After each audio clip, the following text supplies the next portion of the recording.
미치도록 잡고 싶었다. 범죄의 재구성 19, 16위 공개합니다. 5분의 살인자, 여중생 살인 사건. 일본 아오모리현 하치노 헤이시, 시로시타 사초메. 자신의 집에서 싸늘한 시체로 발견된 14살 소녀 미야코 와카나. 아이고. 26년 전의 그날로 거슬러 올라가 보겠습니다. 1993년 10월 27일 오후 6시 23분. 미야코의 어머니가 퇴근 후 집에 돌아왔는데요. 그런데 그녀의 코끝에 스친 비릿한 피비린내. 다급히 방 안으로 들어갔습니다. 그런데 딸 미야코가 하의는 벗겨지고 왼쪽 가슴은 피로 흥건한 채 누워 있었습니다. 아이고, 세상에. 대체 미야코에게 누가 이런 잔혹한 짓을 저지른 걸까요? 사망하기 전 미야코는 5시 40분쯤 하교 후 친구들과 헤어진 뒤 집까지 걸어간 시간을 생각하면 6시쯤 도착했을 거라고 합니다. 그리고 6시 20분쯤에 미야코가 살려달라는 소리와 함께 곧바로 유리창 깨지는 소리가 들렸다고 합니다. 자, 이거는 범행 직후에 이웃 주민들이 했던 증언입니다. 그 소리가 들린 뒤, 그러니까 3분 뒤에 미야코의 어머니가 귀가했습니다. 자, 그렇게 치면 이때 범인은 불과 5분도 안 돼서 순식간에 사라져버린 겁니다. 아니, 이제 유리창이 깨지고 신랑이 있던 상황인데 5분도 안 돼서 그렇게 다 모든 범행을 하고 사라질 수가 있는 거예요? 이해가 안 가죠? 네. 미스테리한 점은 한두 가지가 아닙니다. 당시 신고를 받고 출동한 아오모리 경찰들은 발자국과 지문 등 외부의 침입 흔적을 전혀 찾지 못했고요. 게다가 그 어린 소녀를 잔혹하게 죽인 뒤 마치 자신을 잡아보라는 듯 범인은 결정적인 단서를 남기고 갔습니다. 바로 담배꽁초. 미야코가 죽은 방 옆방에서 범인이 피운 것으로 추정되는 담배꽁초 2개가 발견이 됐습니다. 설마 다른 가족이 피운 건 아니죠? 엄마요? 뭐 엄마라든지 뭐 오빠라든지 뭐 아빠라든지. 그러니까 침입의 흔적이 없는 걸로 볼 때 내부의 소행으로 볼 수도 있다. 뭐 이렇게 생각할 수도 있는 거 아니겠어요? 조사 결과 미야코 가족은 모두 담배를 피우지 않는 것으로 확인. 이후 아오모리 경찰은 담배꽁초로 DNA 검사는 물론 무려 수사팀 12만 명을 동원해서 용의자로 추정되는 약 600여 명의 DNA를 일일이 대조해 봤는데 하지만 끝내 용의자 특정에는 실패하고 말았습니다. 일각에서는 엄마의 내연남의 짓이다 라는 추정도 있었지만요. 물증은 나오지 않은 채 2008년 10월 27일 공소시효를 넘기며 영원히 미제 사건으로 남게 됐다고 합니다. 안타깝다. 자, 다음 특종입니다. 일본의 이 남자 역시 뜻밖의 장소에서 의문의 죽음을 맞이했는데요. 1994년 4월 23일 도쿄의 이노카시라 공원에서 한 청소부는 쓰레기통을 보고 기겁을 하고 말. 쓰레기통에 버려진 비닐 봉지 속에 토막난 사람의 발목이 들어있었기 때문입니다. 경찰들은 곧바로 공원 전체의 쓰레기통을 샅샅이 수색했는데요. 그 결과 공원 내에 있는 7개의 쓰레기통에서 무려 27조각으로 토막난 사체를 발견. 하지만 이 27조각은 전체 시신의 3분의 1에 불과했습니다. 피해자의 머리와 몸통 일부는 아무리 찾아도 보이지 않았는데요. 아니 근데 일단은 너무 잔인하거든요. 이건 정말 원한 관계라고 볼 수밖에 없는데요. 네. 저렇게까지 할 필요가 있습니까? 자, 이토록 잔인하게 살해당한 피해자 일단 누구일까요? 네. 경찰은 피해자의 손발과 남아있는 지문 또 DNA를 통해 간신히 신원을 확인할 수 있었습니다. 자, 피해자는 바로 35세 1급 건축사 카와무라 세이치. 이 남자의 죽음을 둘러싼 풀리지 않는 의문점. 대체 누가 어떤 원한이 있어 이런 짓을 저질렀을까? 그리고 그의 사체가 너무나도 일정하게 약 20cm 길이로 토막나 있었는데 공원 쓰레기통 투입구의 크기와 꼭 맞게 잘린다는 점. 이게 미리 유기할 곳까지 다 계획을 해놨다는 거죠. 또한 사체의 혈액은 한 방울도 남김없이 완전히 빠진 상태. 게다가 가장 미스터리한 건 매일 수많은 사람이 오가는 공원에서 어떻게 그 어떤 목격자도 없이 시신을 이렇게 여러 곳의 쓰레기통에 유기할 수 있었던 것일까? 그런데 6개월 후 단서 하나를 찾게 됐는데 사건 당일 공원 근처 편의점에서 쓰레기 봉투를 구입한 남자 2명이 있었다는 겁니다. 자, 곧바로 경찰은 목격담을 토대로 제작한 몽타주를 도쿄 시내 전역에 배포했지만 이 역시 범인을 찾을 수는 없었습니다. 미치도록 잡고 싶었다 범죄 재구성 19 11일 공개합니다. 사라진 소녀들의 시그널. 2014년 3월 29일 네덜란드인 두 친구 22살 리잔과 21살 크리스. 두 친구는 파나마의 보케테로 여행을 떠났습니다. 울창한 자연에 반한 두 친구. 그래서 홈스테이 가족이 키우는 개 블루와 함께 하이킹을 하러 갔는데요. 그런데 어두운 밤이 될 때까지 두 소녀는 돌아오지 않고 데리고 갔던 반려견 블루만 혼자 집에 왔습니다. 뭐죠? 왜? 경찰들은 곧장 수색을 시작했는데 하지만 그녀들의 모습은 어디에도 없었고요. 결국 파나마 당국은 특수부대를 동원, 그리고 두 소녀의 모국인 네덜란드 경찰팀까지 가세해 수색에 총력을 다했습니다. 하지만 무려 10일 동안 숲을 샅샅이 뒤졌음에도 그녀들의 흔적은 발견되지 않았죠. 아, 어디로 갔을까요? 갈 데가 없잖아요. 저기 뭐 산인데. 대체 어디로 간 거죠? 그런데 그녀들이 실종된 지 10주가 지났을 무렵 단서 하나가 발견됐습니다. 리잔이 메고 나간 파란색 가방이 발견된 건데요. 그런데 이 가방이 발견된 곳은 홈스테이 지역인 보케테에서 걸어서 무려 15시간이나 걸리는 한 강둑이었습니다. 가방 안에는 현금 83달러와 여권, 물병, 카메라, 속옷, 그리고 스마트폰 2대가 있었습니다. 네. 경찰들은 이 스마트폰으로 역추적을 시작했죠. 그녀들이 하이킹을 떠난 날은 4월 1일. 그런데 하이킹 시작 몇 시간 만에 그녀들은 네덜란드와 파나마의 응급 전화번호로 긴급 전화를 시도했습니다. 하지만 신호가 잡히지 않아 전화 연결에 실패. 하지만 이후에도 멈추지 않고 이후 7일과 10일 사이에 긴급 전화를 한 횟수가 무려 77번. 게다가 더 미스터리한 건 스마트폰에 저장된 사진들이었는데요. 카메라 안에는 하이킹을 떠난 4월 1일 즐겁게 등산로를 오르는 두 소녀의 모습도 담겼는데 근데요? 실종된 지 일주일 뒤인 4월 8일 새벽 1시부터 4시 사이에 2분 간격으로 깜깜한 숲속에서 플래시를 터뜨려 찍은 사진이 90여 장. 그리고 그 사진 안에는 크리스로 추정되는 피 묻은 머리 사진까지. 어메. 그리고 2달 뒤엔 뼈 33개를 추가로 발견했는데 그중에 28개는 리잔의 것으로 밝혀졌다고 합니다. 그래서 경찰들은 그녀들이 깊은 숲속에서 야생동물의 습격을 당했을 것으로 추측했지만요. 하지만 발견된 뼈에선 동물의 흔적 하나 없이 마치 사람이 표백이라도 한 듯이 깨끗했다고 합니다. 그녀들에겐 대체 무슨 일이 있던 걸까요? 그 진실은 말없는 두 소녀와 강아지 블루만이 알고 있을 겁니다. 미치도록 잡고 싶었다 범죄 재구성 19, 12 공개합니다. 콜롬비아판 의문의 데스노트. 2010년 8월 17일 콜롬비아 남서부의 마을 푸에르토 아시스를 발칵 뒤집은 사건이 발생했습니다. 3일 이내에 동네를 떠나지 않을 때에는 살해하겠다. 자, 이렇게 얼굴책에 업로드된 한 글 때문이었는데요. 이 경고글과 함께 올라온 건 69명이나 되는 10대들의 이름. 처음에는 다들 누군가의 장난이 아닐까 하고 학부모, 학교, 경찰들도 별다른 주의를 기울이지 않았는데요. 그런데 SNS에 인터넷 살생부가 올라오기 이틀 전인 15일 오토바이를 타고 가다 의문의 총에 맞아 숨진 두 청소년의 이름이 리스트에 있었다는 것을 확인. 이 사실을 뒤늦게 발견한 경찰들은 20일 특별대책회의를 하는 등 비상이 걸렸고요.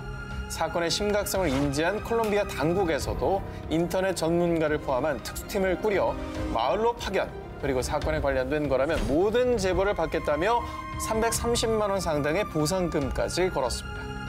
하지만 그 모든 총력전이 무색하게도 암살 리스트에 있던 19세 청년이 피살, 이어서 16세 소년이 다치는 사건이 발생하자 도시 전체가 패닉 상태에 빠졌죠. 와, 진짜 무서울 것 같은데요. 자, 그래서 일부 학부모들은 혹여 자신들이 타깃이 될까 자녀들을 도시 밖으로 피신시키기까지 했는데요. 뭐 사실 어떤 위험이 있을지 그럼. 모르니까 두렵죠. 당연하죠. 네. 동네를 장악하고 있던 로스 라스트로조스라는 갱 조직과 콜롬비아 무장혁명군 소행으로 범인을 추측하기도 했지만 그 어떤 정황도 단서도 없어 연결고리를 찾는 데는 실패. 단서가 너무 없어서 답답해요. 이게 뭐라도 하나 있으면은 그죠? 추측을 할 텐데. 네. 그러니까 말이죠. 어둠의 살인자, 어둠 속 암살 리스트, 협박자의 실체도 아니고 어떤 실마리도 잡히지 않은 이 사건. 부디 더는 피해가 발생하지 않기를 바랍니다. 미치도록 잡고 싶었다. 범죄의 재구성 19, 9위 공개합니다. 여대생 실종, 수상한 그날의 흔적. 2004년 2월 9일 미국 매사추세츠 주립대 간호학과에 재학 중이던 21살의 여대생 마우라 머레이가 의문의 실종을 당했습니다. 그런데 그녀는 다른 날과는 어딘가 좀 많이 다른 모습이었습니다. 그 수상한 행적을 지금 뒤쫓아 보겠습니다. 그녀는 오후 1시가 조금 넘은 시각 교수님께 가족 중 한 분이 돌아가셔서 일주일 동안 학교를 못 나올 것 같다라고 이메일을 보냈습니다. 하지만 실종 뒤 조사 결과 그런 일은 없었습니다. 그녀의 수상한 행적은 여기서 끝이 아니었습니다. 그날 3시 반, 그녀는 자신의 차를 몰고 캠퍼스를 나갔고요. 그리고 10분 뒤인 3시 40분에 ATM기에서 $280를 인출한 것이 확인됩니다. 저렇게. 찍혔죠. 이때 CCTV 속 그녀는 혼자였고요. 그리고 그날 저녁 7시 30분, 그녀는 뉴햄프셔주의 하버힐 112번 국도에서 운전 중 눈길에 미끄러졌는데요. 이때 지나가던 운전자가 도와주려고 하자 방금 보험사와 연락했습니다. 경찰 안 부르셔도 돼요. 라고 말했다고 합니다. 하지만 이 역시 조사 결과 그녀는 보험회사와 통화한 적이 없었습니다. 야, 이건 뭐죠? CCTV에도 지금 혼자 찍힌 모습뿐이고 네. 자, 그리고 일부러 도로에서 상황이 발생됐는데 경찰도 필요 없다. 그렇죠. 라고 거짓말하는 상황인 거잖아요. 그런데 7시 46분경 또 다른 목격자의 신고로 결국 경찰이 도착했을 때 마우라 머레이는 차만 남겨둔 채 휴대전화와 신용카드만 갖고 이미 사라진 상태. 이후 경찰은 수사에 박차를 가했지만 끝내 의문으로 남은 실종 사건이었습니다. 그런데 말입니다. 마우라 머레이가 실종된 지 8년 뒤인 2012년 아이디 112dirtb라는 한 유저가 너튜브에 동영상을 올리면서 이 사건이 주목받게 됩니다. 첫 번째 영상에는 누군가 차 안에서 어딘가를 비추고 있는데 그 장소가 바로 마우라 머레이가 실종된 곳입니다. 자, 두 번째 영상은 한 남성이 누군가를 조롱하듯 웃더니만 깜짝이야. 해피 애니버서리 기념일을 축하해라는 문장이 뜹니다. 이 영상이 올라온 날짜는 2012년 2월 9일. 그날은 마우라 머레이가 실종된 지 정확히 8년째 되는 날이었습니다. 아니, 그러면 저거 영상을 올린 사람이 네. 범인일 가능성이 좀 높은 거잖아. 아니면 뭐 정말로 뭔가 알고 있는 사람이거나. 자, 그리고 그 다음 영상 제목은 아예 마우라 머레이. 뭐야? 이 영상에는 브레튼 우즈 리조트 티켓 한 장이 있었는데 그 티켓에 찍힌 날짜는 그녀가 실종된 이틀 뒤인 2004년 2월 11일.